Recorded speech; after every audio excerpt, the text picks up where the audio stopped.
Hey everyone, and welcome back to another video. And in this video, I'm going to be going over why can't I place an order on the DoorDash app. Now, this video is going to be particularly useful for individuals. Let's say that you're trying to place a food order on the DoorDash app.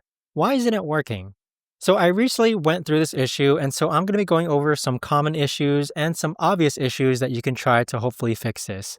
So first things first, I ran into this issue simply because I was at an Airbnb and it turned out that I didn't have a good enough signal to actually go ahead and use DoorDash. So first off, you want to make sure that you check your internet connection. So make sure that you're on a stable Wi-Fi or cellular network, just because a weak connection is one of the most common reasons why orders don't fall through. The second thing you can do is a force close and restart of the app.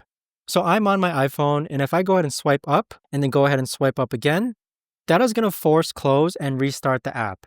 So this can fix any temporary bugs or any loading issues.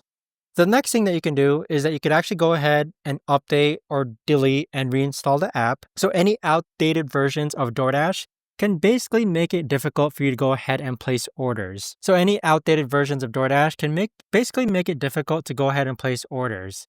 Now, this fifth way to go ahead and fix this issue is to check and see if the restaurant is closed or unavailable. So again, this ties back to the obvious reasons in which maybe you're trying to place an order for restaurants that's closed. So sometimes the issue isn't within the app itself, but it's with the restaurant. So do make sure that you're trying to order from a restaurant that's open. But if all the above solutions don't work, you could actually go ahead and try the website of DoorDash instead and place your order through there. It works almost exactly the same way. But there you have it, guys. That right there is the best and easiest way that I know of to actually go ahead and fix this issue. If you guys know of a better or easier way to actually do this, let me know in the comments down below. I would love to know. Thanks so much for watching, everyone, and I'll see you guys all in the next video.